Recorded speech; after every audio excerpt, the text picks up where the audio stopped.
So for various reasons, we decided to learn this Maimer's answer to the one we learned before, even though it's not in a direct hemshech to what we learned. But we have reason for it. B'siyata d'shmaya yoyim beis Rosh Hashanah Reish Samach Zayin. In other words, it's sort of the beginning of the year following Samach Reish Samach Zayin. So the Maimer begins with a quote from the Machzor, from the Siddur, from the Tefillos of Rosh Hashanah and Yom Kippurim, in which we say, Kodesh Ato v'noiro shemecha v'ein elaka mibaladecha. We say this in the blessing. It's the third bracha of the Shemoneh Esrei of Rosh Hashanah, which is in place of Ata Kodesh v'Shimcha Kodesh. Instead of Ata Kodesh, excuse me, by the way, did you get the message? Did you give them the message? The books. Huh? Telephone. You got a telephone from some people? Leave a telephone. No, it's important. They could call anytime. There was some firm that they're trying to contact you, that they called me on the phone. They've got some international courier delivery. That's right. That's right. I know of this. You They're got going it? to call my cell phone. They called this. The guy gave them the number, but most of the day it was closed. It wasn't open. Okay. I don't know if you. I have two numbers. I hope you gave him the new number. Okay. Okay. So if you have a number for them, then maybe you should contact them. I don't. I don't know what it is. Anyway, they'll probably come looking for it. I don't know. All right. So on Rosh Hashanah and Yom Kippurim, instead of the third bracha of Ata Kodesh, we say quite a long bracha, and we finish off with this. This is like the siyum of the third bracha of the Shemoneh Esrei. We say Kodesh Ator v'noiro shemecha v'ein elaka mibaladecha k'kosov, and we bring our pasuk, and then we say Baruch Atah Hashem Keil Hamelech. I'm sorry, Hamelech HaKodesh. I think this. Has anybody got a matzah or even a siddur? This siddur probably has it. Yeah, we'll just show too before we go further.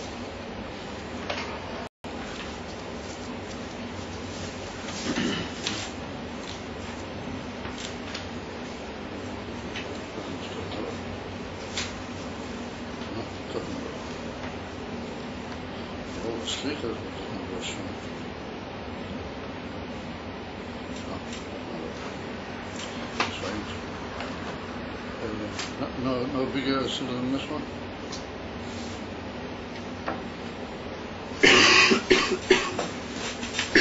This one.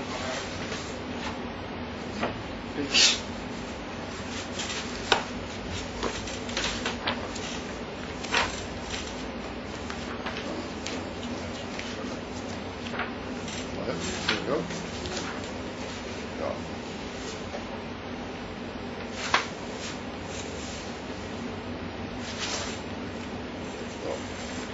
So we start off, we said the first two brachas of Shemoneh Esrei, and then we start Ata Kodesh v'Shimcha Kodesh, Deishim Chol Yom Yahalel Chesaro. That's like it is in the daily Shemoneh Esrei. Then I said we had a whole series of different statements.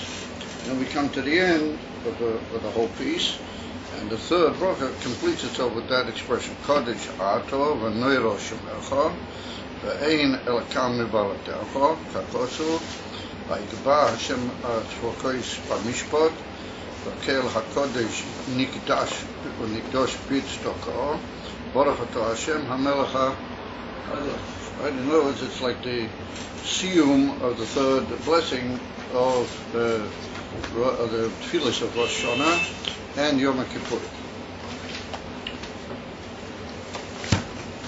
Okay, so we notice here two expressions, or three main points Kodesh Ato, what Ato is referring to the Eibishter, and then we say that his name, Shmoi, Shmecha, is Noiro, and the word Noiro is from the word Yira. It's from the basic root word of the word for fear in Lashon Kodesh, and Noiro means it is fear, or it's awesome, as you might say. In this particular, like we say in Birchas Krishma, in the daily prayers, Hashem Melech HaGodel HaGibor VaHaNoiro. What the Yini V'Noiro means feared or awed in a very elevated aspect, Noiro. And then we say, and that's out to his name, Lishmecha. In other words, that the word Kodesh is referring to Ato. Ato is our way of saying directly to Hashem himself. Ilu, his name, we call it feared or awed. And then we say, V'ein elakam mibaladelcha. There's no, literally, deity apart from you. But that obviously demands, on the part of the intended reader, that demands an explanation. What's that got to do here? Why would we say, precisely after having said Ato Kodesh, and then having added V'Noiro Shmecha, then why would we say, V'ein elakam mibala, there's no other deity apart from you? What does that belong here? Or how does that fit in? V'chodik lahovin, when we're referring to the very essence of Hashem, Shezeu Ato, that's what the word Ato, Shemoire al ha'atzmus, that indicates or shows the inning of his very essence. Because when you say Ato, in normal expression, the word Ato refers directly to the personage that you are addressing. Therefore, Ato is called, in grammar, it's called Lashon Noichach, something that's opposite you or visible and obvious to you. For that, you say Ato. If somebody is not around, or he's not, we're not sure exactly where he is at that particular moment, then we say who. You say he. But if he's there and you're looking at him, then you say you. So when we say you to the Eibishter, we mean the very essence of our Hashem. We mean the Atzmus Mamish. So therefore the word Ato is Moira al Atzmus, Nema Kodesh. We use the expression literally holy, and it's well known. In Chassidus, we mafarish that word as meaning the concept of withdrawn and separate, muvdal. When you say something is Kodesh, then you mean it's withdrawn in the sense of a abstractity and a transcendence from other levels. So therefore, when we're referring to Atzmusei, we use the word Kodesh. Bial Shmoi Yisborach. However, when we're referring to his name, Oima V'Noiro Shemecha, we say the word Noiro.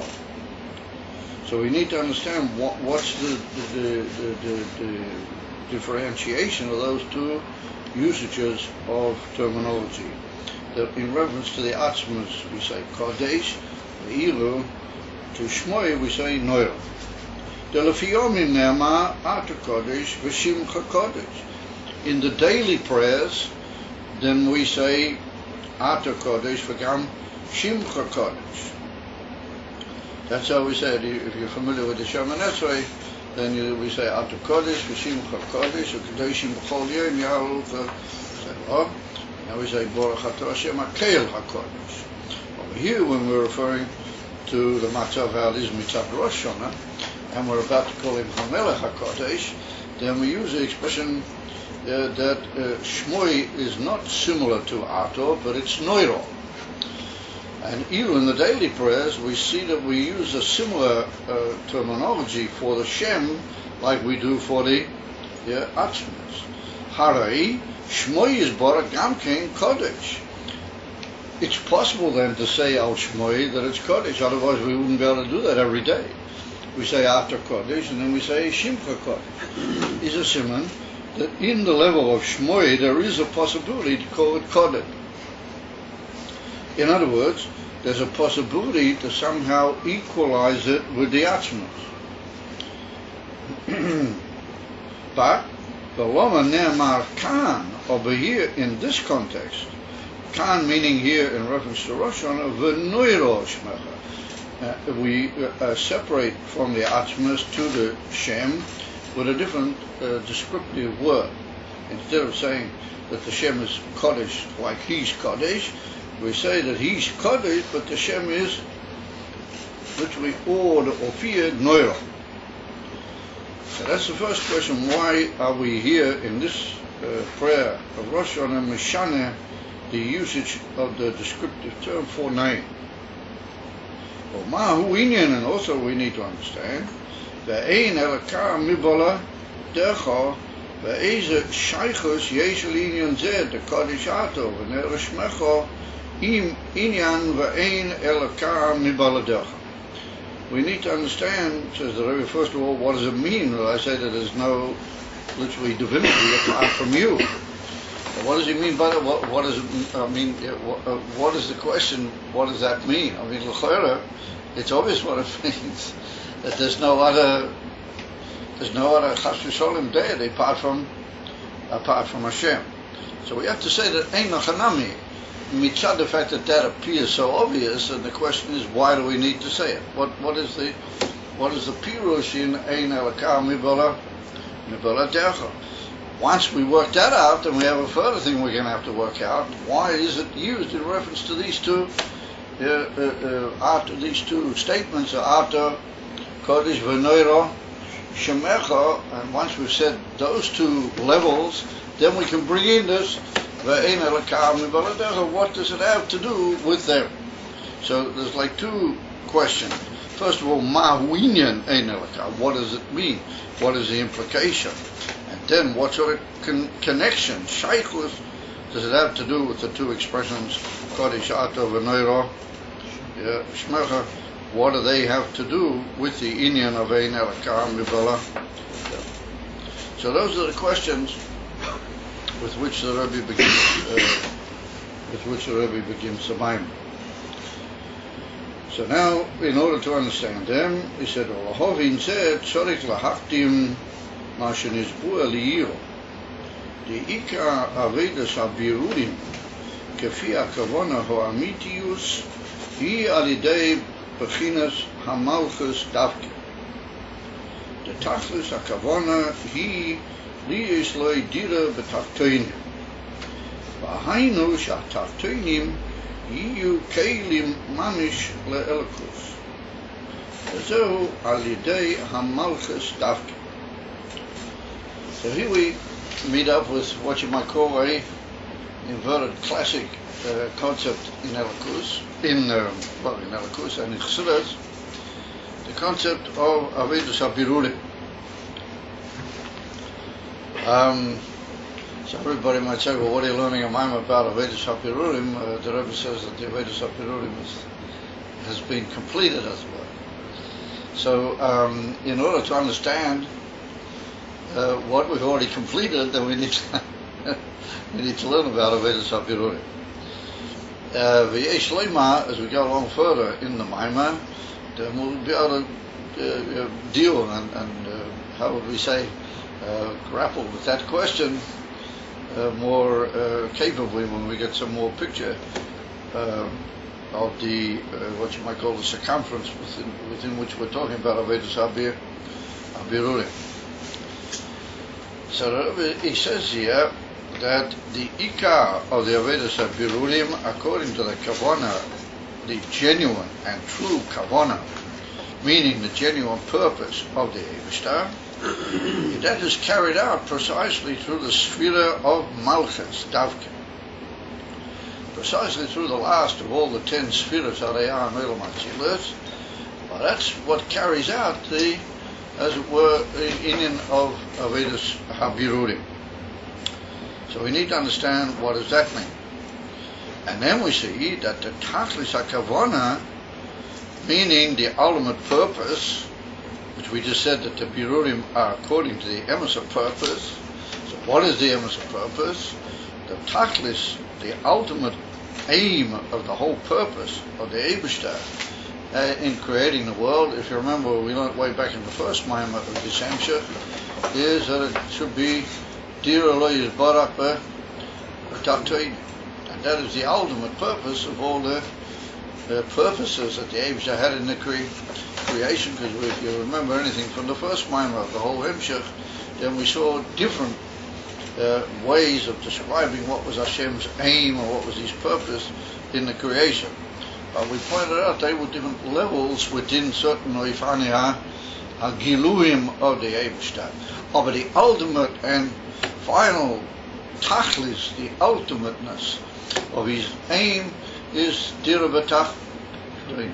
There should be a inyan from Tachtoinim, meaning the lowest, in inverted commas, of all possible possibilities, Tachtoinim. And there, in that lowest possible of all possibilities, Davki there should be Dira lo yiz, that the Eibishter should dwell there. And it's well known that Dira means that he should be there b'chol atzmusai. Because the difference between Adira and something that you just relate to it, or you have some shaykhs to it, is that in your Dira, that's where you're found with all your atzmus, with all your being. That's where you're found. It's the far when we say that the kavanah was Dira b'tachtoinim, then in those tachtoinim, whatever that may ultimately imply, but it means the lowest of all possibilities. For the moment, for argumentative purposes, Davki there should be a islabshus, atzmiyas of the Eibishter, that he should enter that k'moishu bi atzmus is bara. But I mean, that is, when you think about it, that is the most almost mind-boggling contradiction that can possibly be, because the whole meaning of the Tachtoinim don't really exist. I mean, everything is only the Eibishter anyway. Ein oid milvada. Everything is bottled to him, b'tachlis habitul. So what does it mean that he made this Tachtoin and he's gonna dwell in? So I mean, that obviously means some tremendously delicate and elevated concept that is very hard to picture in our minds. How can that possibly be? However, we have to say that it's all for our sake. As far as the Eibishter is concerned, there's no Tachtoinim and no Elyonim. As far as he's concerned, everything's botter. But as it were, for the sake of the Mekablim Mimeno, he went through this unbelievable state where he brings about what appears to be Tachtoinim, and then he even wants to, as it were, appear in that Tachtoinim as if it were containing him and revealing him. It doesn't really exist as far as he's concerned. So as far as the Eibishter is concerned, this whole meaning of Dira b'tachtoinim is just an unbelievable, how do you call it, mineu bay, a trick, or a thing which is only, as it were, appearing. It's not really the fact. However, so dear to him is that possibility and that fact, the Gabi de Mekablim, that it becomes the whole ultimate purpose of him having made the whole Bria Melachat Chila, because the whole Bria Melachat Chila is anyway in that way. It's like that it's all bottled b'tachlis habitul. And as the Alter Rebbe points out in Tanya in chapter 20 and 21, particularly in chapter 21, the world never really started. It never really got out of its bittul to him. It's just completely and utterly kol of a bottle boy used bottom. So the point is that the whole thing that we talk about Tachtoinim is only as far as we're concerned. And then in that Tachtoinim, he wants to come and be there with his whole atzma. So that's an unbelievable contradiction for the sake of art. In other words, it's all an unbelievable chesed for the sake of the Nivroi. And that's what we find, that there's another time, and we also mentioned that there's another time for the whole Bria, Ki Chofeit Chesed, because the Eibishter wants Chesed. He wants to do, as it were, kindly. Chofeit Chesed. You can't do Chesed, it comes over the Eibishter. You have to have the Bria in order you should be able to do Chesed. Was it the greatest chesed is that he makes it look as if it's something. It's not really, but he makes it appear as if it's something, and then he dwells there. I mean, what on earth? But nonetheless, that's the Matzih. So that is the most unbelievable chesed that could possibly be a man. And Mamela, that's the idea of Dira B'Taktoyin. So what achieves Dira B'Taktoyinim? Malchus. The Sphira of Malchus, well, that is what it makes it possible for there to be the inyan of Taktoyinim, because all the other spheres are completely B'Teilim or Klulim in the Eibishter, that they are aware only of Ihu v'Chayeu Chad. They say we're just one with him. There's no other entity apart from him. Malchus is also like that, but it's done in such a way that it brings forth the possibility of there appearing another entity. In other words, that the whole way that the Eibishter plays this unbelievable game, that he makes it appear as if there's something which is not really, but he makes it appear, well, that's Malchus. And that's the whole concept of Malchus, that we see that a king can only be a king if he's got other entities apart from himself. Or if he can't, there is such a thing as ruling over yourself. That's another matter. But that means like ruling over the entities inside yourself. But everybody knows quite intimately what those entities are. We don't need to go into that. You've got to rule over your own nefesh habahami. You could become a king over yourself. But normally speaking, you're not a king over yourself. You're not a king over your own family. And you're not a king over your own relatives. With the whole Arichas, you're not even a king over behemoths. You can't be a king over behemoths. You can knock behemoths around, but you can't be described as a king over them. Yeah? Only behemoths are kings over behemoths. And over the lion, it's called the king of the beast, or whatever the place was. Yeah. However, what you can be is a king over other humans, but they're not yours. They're separate from you. Ein melech v'lo. The only way there can be a melech is if there's a separate people. And that's what the Al Torah brings in Sha'ar Yichud at the beginning. Ein melech v'lo om miloshen oimim is nifrodim. Little coals, once the fire's burned, they all break apart, one from the other. They're all like separate entities. But that's the word om. The word om is from the word oimimus. And oimimus means, like he teaches over there, charcoal coals that are all sort of separated one from the other. But that might be a remez that if you're separated one from the other, then you're a charcoal piece of coal. Anyway, whatever may be the remez, musari b'zeh. יש לדעתי גם בזה, אבל אין כאן אמרנו בדעתי בדברים כאלה. And Komtais, that the whole inyan of Taktoinim, the whole concept that there's a separate entity, well, that's connected with the idea of a king. A king, what his whole inyan is to rule over other entities. If he doesn't have other entities, he's not a king. And so that's what the Eibishter brings about, this amazing sphere called Malchus. What that, as it were, creates and brings about the possibility for at least there to appear that there's another entity. Ultimately there isn't. It appears upon him that it is. To whom does it appear? To those who receive from the mouth. They're just like the subject, they receive from the king. In Cain, you got Sphiras HaMalchus, and Sphiras HaMalchus produces you these Ein Melech V'lo Om. So what's this whole thing with Birurim? What's that got to do with it? So in order to achieve this inyan, that there should be Tachat Taktoini, what Taktoini means, like we said, the lowest of all possibilities, then there have to be drastic Kaviochel steps taken in order for there to be Taktoini. Because no matter how far you go down with all these different Tzimtzumim and all these different inyanim that you make in order to make Malchus function, what Malchus' inyan is Tzimtzumim, nonetheless, you can't really make something which feels itself and is a yesh bifnei atzmei compared to Hashem. How's that going to happen? That's mamish, a contradiction. Menayu Menai obey, because Einoi Mavade must remain the cave. So therefore the Eibishter made this union of what we call Shvirus HaKeilim de Toihu. He made this union that there was a certain point where everything broke. It didn't go with the normal Seder. It didn't go with the normal union of Gilui, one level leading to another, even with great Tzimtzum, great retractions and so on and so on.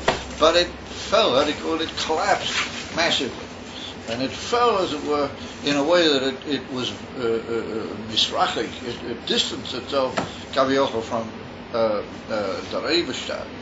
And that brought about that even though there might have been lower levels, but they would have still in some way been batil to the Eibishter.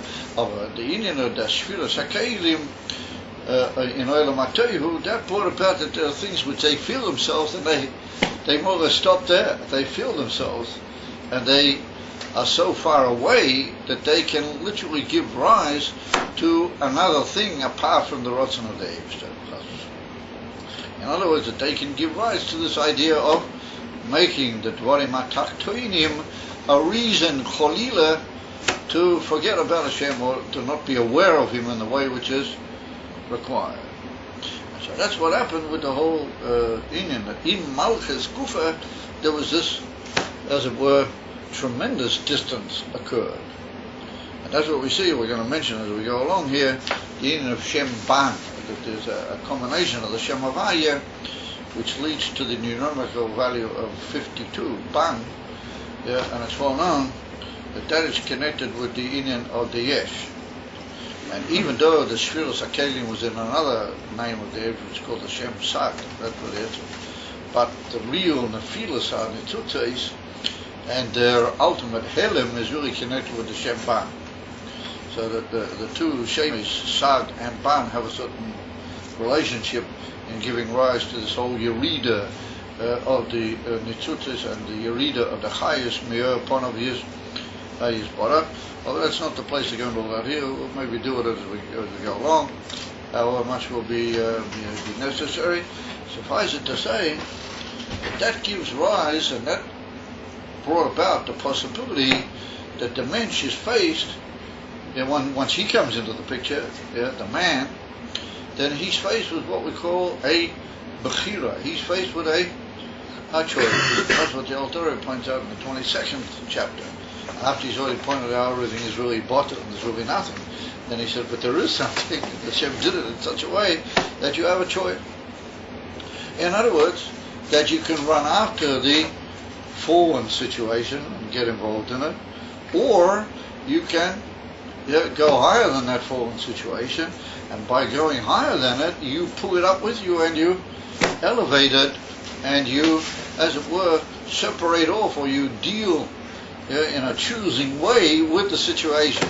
And that's called birur. That's called Avedus HaBirur. In other words, Aveda based on choosing, on taking out. The word levarer means to take one thing, a desirable thing, out of another, to cast away the undesirable. But again, the Shabbos, we have the whole concept of boirer, the malacha of boirer on Shabbos. Avedus HaBirurim. So that's where it begins, this whole concept of Avedus HaBirurim, and according to the Arizal, that was the whole reason why the Neshama came into the world, was to be Asik Avedus HaBirurim, that the world has had a tremendous collapse, and our business is to elevate it and reinstate it back, and through that we make it even more of a dira b'taktoinim than it was at the beginning, before all these so-called undesirable things reached their finality. Because there was already a filler in Gan Eden, B'shas, the Eibishter created man, first when he created him the most ideal of all worlds, there was already a dira b'taktoinim, like it's brought down in the Basi V'Gani. The Eibishter was there in the Oifen, Shahoy Saloi, dira b'tak taktoinim, but through the whole Indian of the Chait, and it all went away, and that's the Indian of Shviras HaKeilim, with all the things that we mentioned. Then you've got to make it back, you've got to bring back the dira b'taktoinim, b'emes Amite, the difference being that you've got to make it this time. I say at the beginning of the Bria, the Eibishter made it. This time, we got to make the dira b'taktoinim. That's all idea. The way to stop Birurim. The Adam Arishan, he didn't have a Birur. He just had a perfect world in front of him. And his idea was just to keep going higher and higher and higher the whole time. But unfortunately, he blew it in a very heavy way. Which, to a certain extent, we're still eating the lokshan, as you might call it, from that unfortunate collapse of Adam Arishan. However, whatever that may be, the Rebbe says any minute it's going to change, and we're going to reach this deal of Tachtonim the way we're supposed to be doing it now. And what is that? That means that you've got to choose now, and you've got to face this situation, elevate the good, and, as it were, put aside the ra, and that's called the union of birur. That's called choosing. Ali Day said, you make a whole new world. You make a whole new possibility. However, the Rebbe said in this particular Hemshech, in the previous Maimon, and other Maimonim in this Hemshech, he has pointed out that there's an ultimate, because this Hemshech is like they call all the big instruments blowing at their full final force. There's one on that the Rebbe prepared this Hemshech as a gift for Melech HaMashiach. You heard the famous piece God that Rabbi Rashab prepared this as a deilim for Melech HaMashiach. Because according to certain great authorities, Tafrei Shamak Vov was supposed to be a case. And the Rebbe apparently knew about that, and so did other great Gedolei Israel, Boris Azman. They felt that there was a very sound basis to say that Tafrei Shamak Vov is going to be the Iskalos of Mashiach. So the Rebbe, they say in Lubavitch, I don't know if it's written anywhere, but it's often that the Rebbe Rashab, that he prepared this amazing Hemshech as a gift for Melech HaMashiach. Yeah.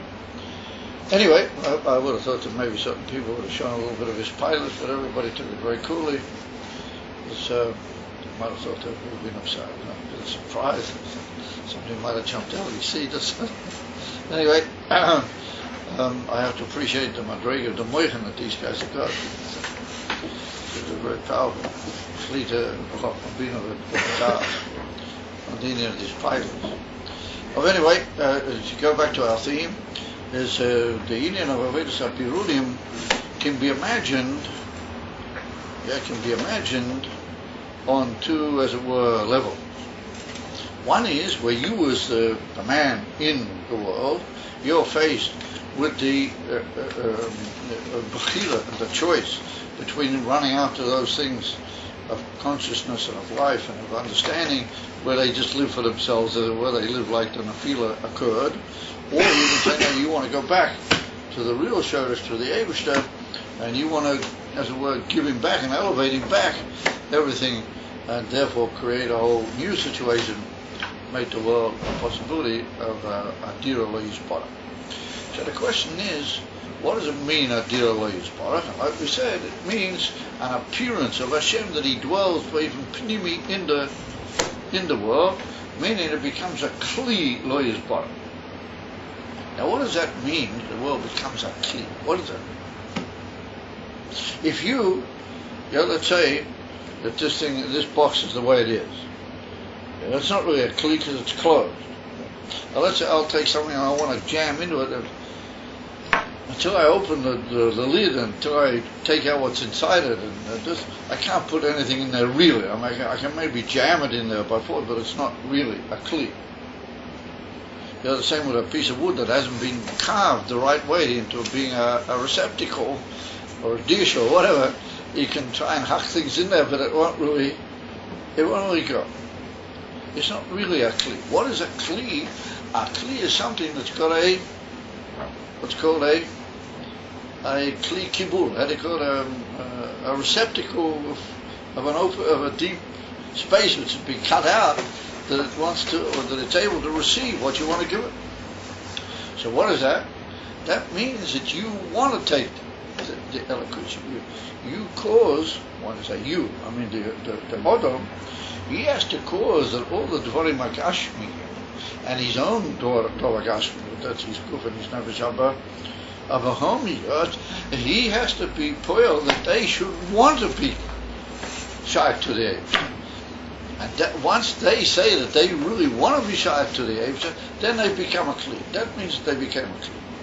In other words, that what is the emes of kli? Your will. What you want, that is the kli. In other words, if you're bottled with your will and you say, listen here, Eibishter, I only want what you want, then you're a kli. And the same, a chassid to a rebbe, he says he wants what the rebbe wants. Then he's a chassid. If he's got all sorts of inyanim with his son, and he says, oh yeah, the rebbe's a big man. I got my little piece, then he's not a chassid. What's it that tells you he's not a chassid? He's not a kli. We're all kli. So the same here, in order for there to be dira b'taktoinim, or these things have got to want, they've got to say that they want the Eibishter to dwell on them. Because what's he going to get? The Eibishter come with a big axe or something, and hack them all out and drain them all out and hack holes in them or something? What's he going to do, the Eibishter? What does it mean, dira b'taktoinim? That means it's going to become a piece of melted metal or something, and they're able to sit on top of it. What does it mean, dira b'taktoinim? That everything has to become a vessel, the way it is. How does that happen? By wanting, that you want. Yes, all right, what does that mean? So that means that the emes of birur is that you cause all the inyanim in the world, that they all say, we want the Eibishter. And that means that your nefesh habahomiyot, right? It doesn't just obey, with a, how do you call it, a sort of a breagus, what you tell it to do. I mean, at the beginning, ein malasot. That's what you have to do. But your nefesh habahomiyot is to say, oh, yours, I want this as well. I really want. And in the end, the nefesh habahomiyot says, yeah, we want Moshiach. No, the nefesh habahomiyot says this. In other words, says it wants dira b'taktoinim. I said, oh. And not only that, the nefesh habahomiyot, he causes all the dvarim hakashmim. All the things they all say we want. In other words, that you can cause that these netzutis, that even though you don't really, a big tzaddik, he hears what's going on, he hears them talk, he hears them say. We're just, we're a little bit locked up in the chumrah yet, we don't hear exactly what's going on. Over the table, and the chair, and the floor, and everything says, we want the Eibishter. So we're ready that he should reveal himself enough. Meaning that the netzutzot ki'idim, which are hidden in those things, they wake up to what they really are. They're really divine sparks. And I say, okay, if we're divine sparks, we want to be united with our fire. We don't want to be separate sparks. We want to be united. We want to have our fire. Then the Eibishter will come and dwell in there. In other words, it's a kli to everything. So that's what the Rebbe said in the previous one. He said that the emes inyan of Avedus HaBirurim is that the Adam poiled on his nefesh habahomiyot, which comes from this whole Yerida, and is the emes of Tachtin, came from this falling of the Shviras HaKelim to Toihu, which the Eibishter did in order to make things really hard. He could really quench. That this mamish separate low inyanim which you call taktoinim. And that came about through this whole inyan of the Yeridas, the tremendous descent of the inyan from Toihu. And after there, the Adam is faced with this choice, but not just that he chooses, but he works so hard that he causes his nefesh habahomiyot to want what he wants, not just to obey it, with a crutch. The nefesh habahomiyot says, I also want, true. If a miller that comes in the mensch, how do you call it? Two voices now, the nefesh habahomiyot and the nefesh elokiyah. And they're both saying, let's have Gilui Elikut. So which one strays harder? The truth is the nefesh habahomiyot strays harder. Because nefesh habahomiyot has come from this high level too. He's fallen heavily, or when you get him, he's from a very high level. Therefore, he strays with a very powerful voice. That's even a birurim. That's the ultimate purity of the word birurim. It means purification, or it means returning a thing to its emes mahus, what it really is, be'emes. That's even a birurim. That's what you bring about, that you've caused a possibility that can be dira b'taktoinim through the fact that your toihu, which is your nefesh habahomiyot, Yeah, we all know what sort of confusion he made. Tohu. So the Nefesh HaBahamis says, no, right off. Right, he signs off, and he says, you just told me what I'm supposed to want. And then he gets the idea, that he wants. Oh, he doesn't need to be told anymore. He knows Elokus. And he shreis with the ganze Riva that he wants Gil Elokus. And so with all the Dvorim Gashmi, everything joins in this tremendous chorus. And that's what we say in the Psuki Dezimra, in the Hallel, Hashem Hinashim Hallelu, Marimim, Hallelu Zeh, Hallelu Zeh, they're all praising the angels. What is those? Yes, they are. If you poil in the world the right way, then the whole world will be shreis to the angels. And you've got to have the right ears, you've got to be able to tune into them and hear it. Remember, a tzaddik is a person the whole time he's hearing this tremendous tumult. But he hears also the voices of the other side. He hears them very clearly. Whenever he tries to teach it, he tries to show you what we should do. And whenever you've got to be very careful to listen to what he says. Otherwise, you can be everything fine, but you may be not going exactly the right direction.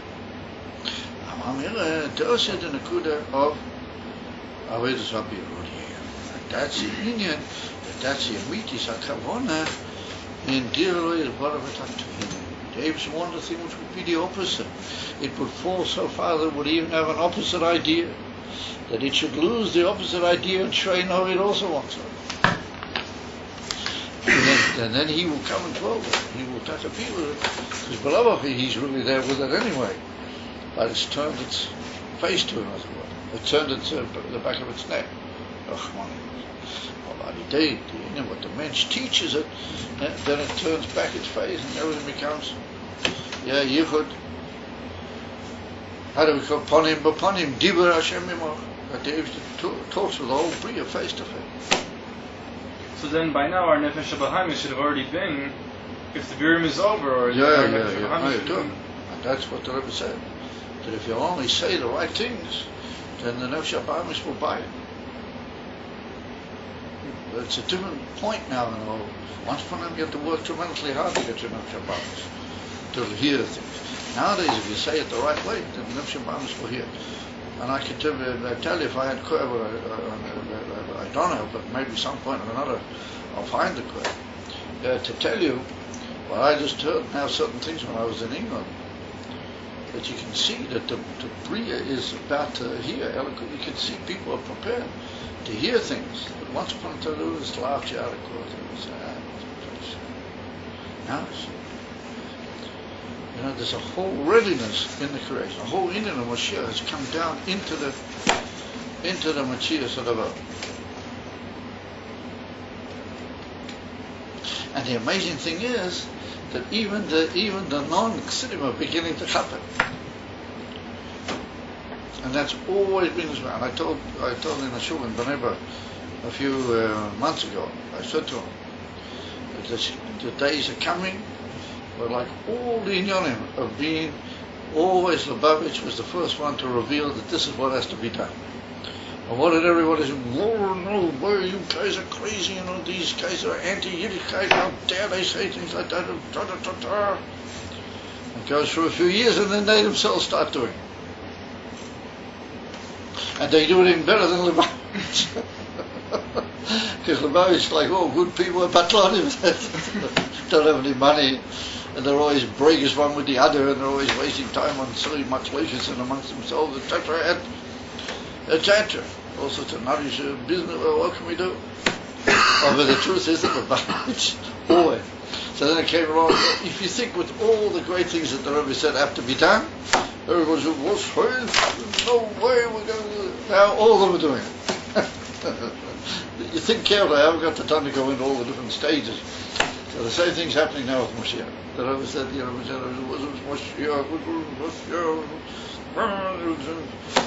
these guys are chayzvas, some of them use very sharp names and all sorts of terrible things. Now they're all beginning to talk about Moshiach. It's happening. They're all beginning to talk. And even in Bnei Brak, there was a big notice of my wife, so I don't move around much anywhere, the truth is, except I just came back from England. But I don't move around much. My wife said there was a huge sign in Bnei Brak a couple of weeks ago, after that day called Tisha B'Av. I hope we'll never see or hear of that again. And it was a big saying, Hachona legula shlemo, titkonen legula ha'atida. So prepare yourself. Come to this meeting. It's going to be a big meeting. A whole list of rabbinic names are going to talk at the meeting. What's it going to be about? Hachana legula.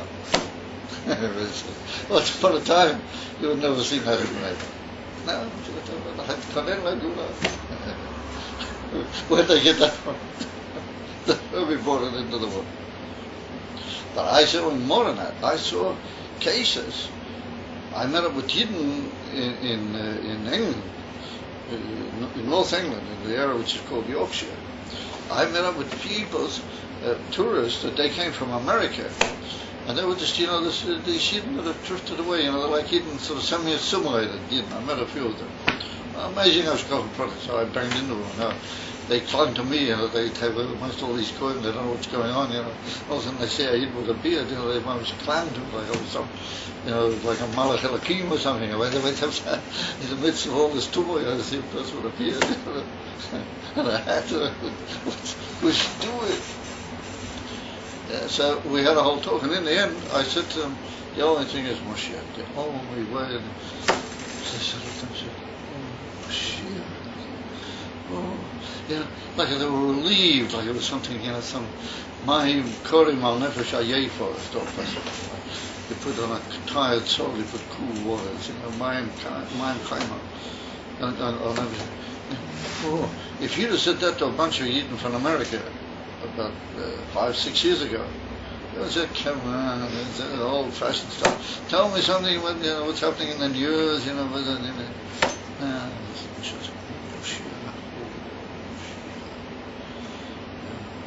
it's really coming, Rabbi. It's really on the way.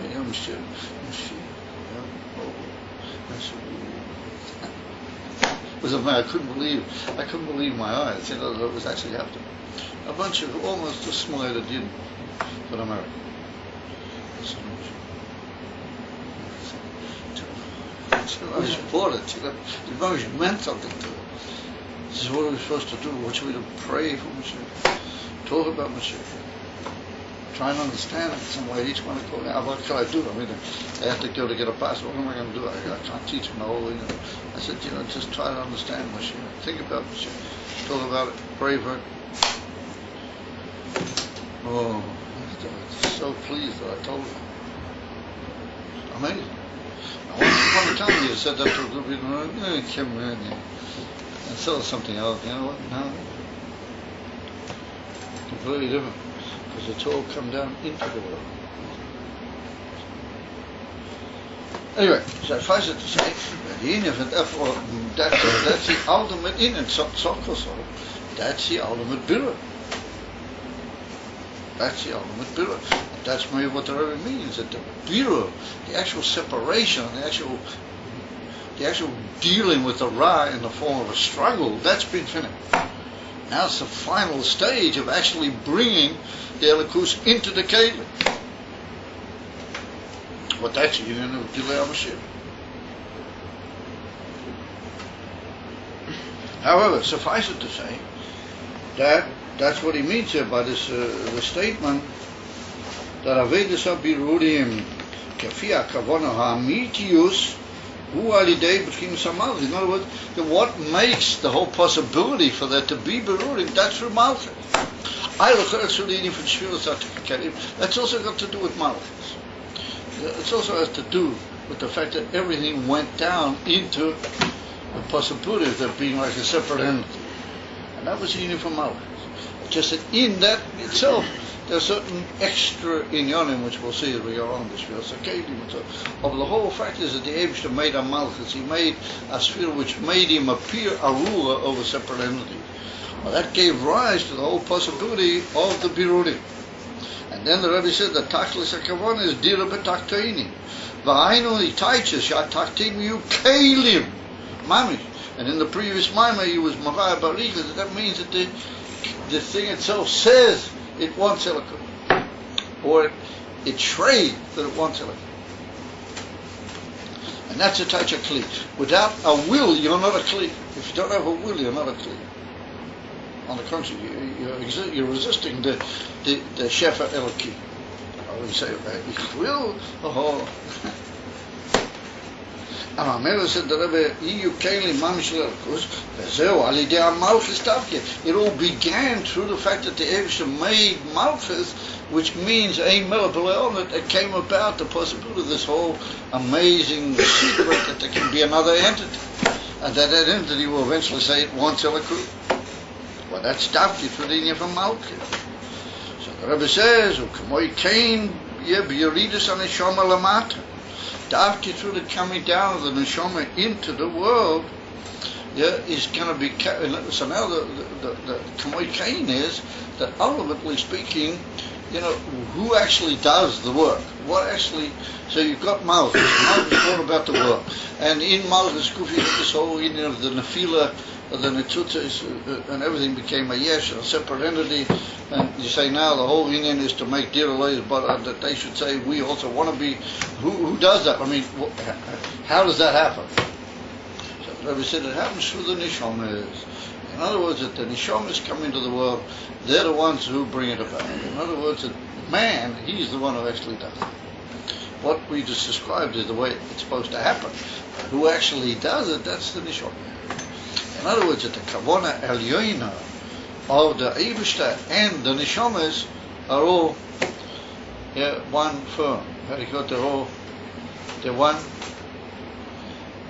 Chevra, they're one firm.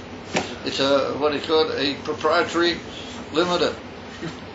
The Eibishter, having made this whole situation, and the Neshamas, they come into the world, they're the ones that are going to achieve this whole thing. They're going to want to make the world say that it wants it, the whole thing. And the father said, the Rebbe, that is the union of Yeridus HaNeshama Lamata. In other words, that you came down into this world. Really, you came down. Your whole union is to make the world a Dir Elohim, but that's what you're doing down here. Even said, well, Shalom Aleichem, I thought I had something for myself. Oh, no, you don't. You came down over to make a Dir Elohim, but that's why you came into the world. You have a few little things that you need here and there, and ultimately if you do that, then that will be the greatest perfection that you could ever possibly have. So that was it. Now this involves quite a long discussion, which we're running a little bit out of time, but we'll deal with it a little bit more as we go along. The Rebbe has dealt in last few Maimorim, about 5 or 6 Maimorim here in Samavov, he's dealt with a person that he calls him the Eved Poshut, the simple servant, the Eved Poshut. And he says that if you really want to carry out the ultimate union of the Avedis HaBirurim, then you've got to be a devoted, simple servant. But if you think you understand and you are a big, server, and you do your things, it could be you achieve high things, but you're not eventually really going to make a Dir Elohim Bara B'Tat Toinim. Who makes a Dir B'Tat Toinim? He who is just absolutely holds himself as a absolute ayin v'efes l'gavi Hashem. And he says, as far as I'm concerned, I don't know anything. My whole aim is just to be a Eved, to be a devoted slave to the Eibishter. And I'll tell you what, I give all my things away, and I do things only because he told me, and he wants it that way. And I'm devoted only to what he wants. I don't have any ideas of my own. I don't want anything for myself. That's all I really want. I only want what he wants. Oh, so then we get moving. Then once the whole thing begins, and that's what he puts in B'chinas Eved Poshut. Because there can be other types of avodim, and they're good people, but they don't really bring the Dir B'Tat Toinim because they got their own inyanim. They like really learning Torah, they like really serving Hashem, and they like to be big, they like to get into high in Yonim and Ruchnin and the whole thing. That's very good. But only if you're doing it for his purpose, what he really wants. But if you're doing it because you really enjoy it, then that's not the ultimate purpose. So there he puts in brackets. The Yuridis on Neshama Lamata is going to be in the form of an Evet. For sure, that's the ultimate. So you know the famous story of Rabbi Parichet. You know the famous story. Rabbi Parichet said that all of his life, he was a tremendous goer and unbelievable. He wrote Mamar Chassidus of his own. You know the famous story about Rabbi Parichet. He said all his life he's been hollowing and he's been working to become a Ish Pasha. You know, he's been trying with unbelievable, all his learning, all his service of Hashem, all his unbelievable in Yonim, what he's done in his life is all in order to become a Ish Pasha. Become a simple person. Because he understood that the Yevad Pasha, he's the one that does the ultimate. And he once met up with a Misnagid. You know the story of the little Parichet. He met up with a Misnagid. So he says to the Misnagid, what's your aim? What are you really working at? So he's working the whole his life to learn and to daven and to do mitzvahs. So sein von ihm epes, that something should come from him. In Yiddish, the word epes, to pay, means something. In other words, that he wants that something should come of him. He should be worth it. He should be something. You know? That's an expression in Yiddish, so sein von mir epes.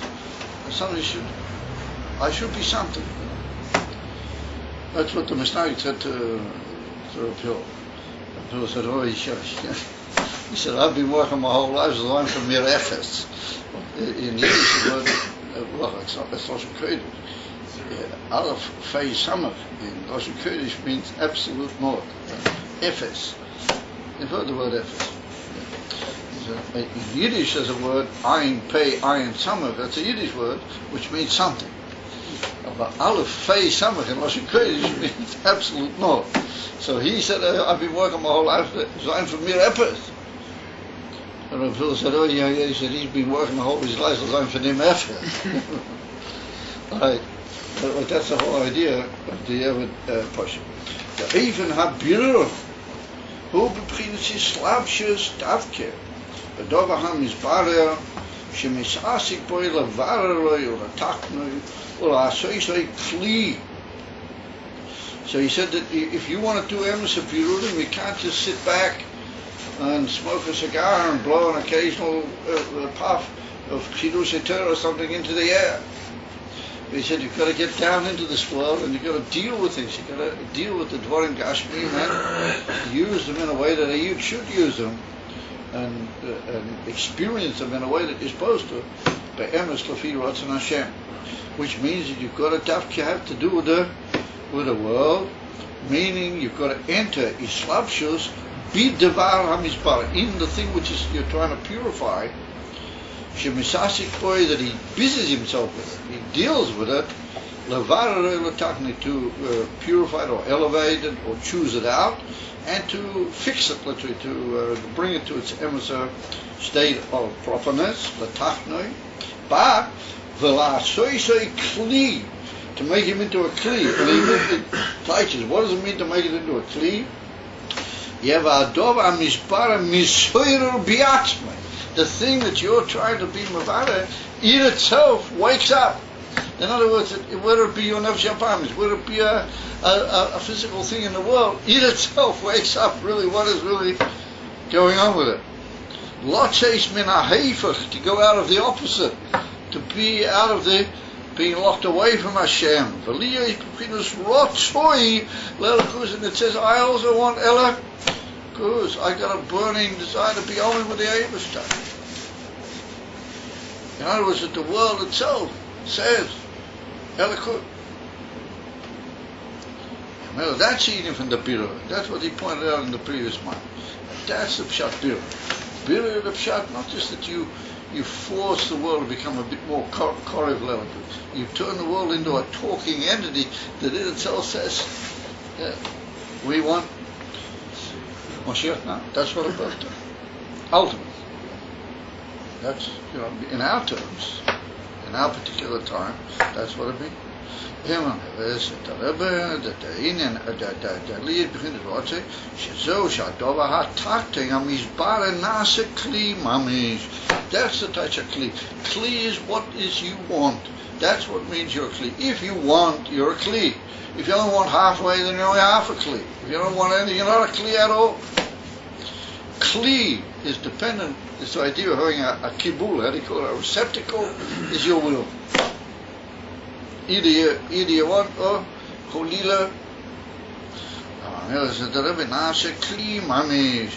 ובזה דווקא נשלמה הכוונה המושרשת בעצמו.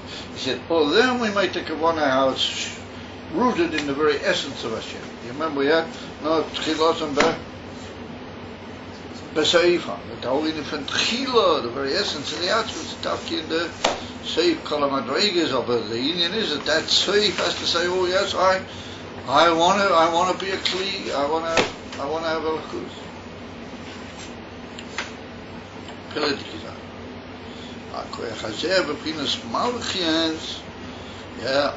Malchus brings all this about.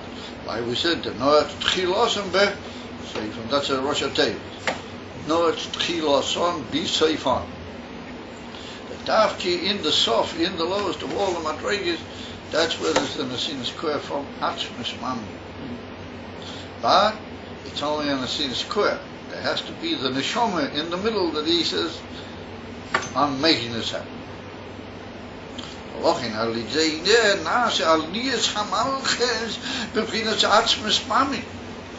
then Atzmus, Malchus just flies back into its original shoyrus. You know what it means, fly back? It remains the source of the world, but it unites with its emes, the source.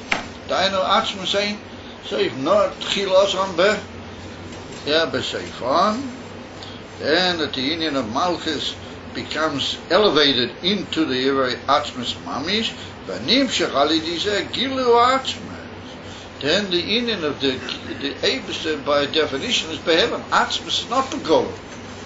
But he said what happens through that is that if the whole world says we want Atzmus now, then the Eibster Kaviyov, he has to be Megali himself.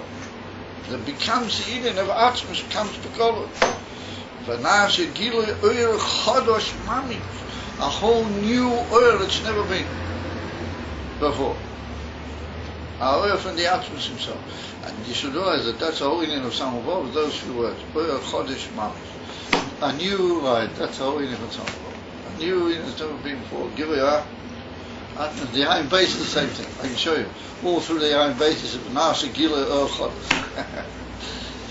And right near the end of Ayin base you get some idea what is this Oil Chodesh. Praise the Lord. The Rebbe had to go through all these unbelievable Maimorim to gradually get to this Oyer Chodesh. Why is it called a Oyer? Because it's Gilui, but it's not just a Oyer. Oyer is only a Ha'ora. It's even Atzmus himself. And we call it Oyer in a sort of a borrowed way, because it's Gilui. But really it's him himself.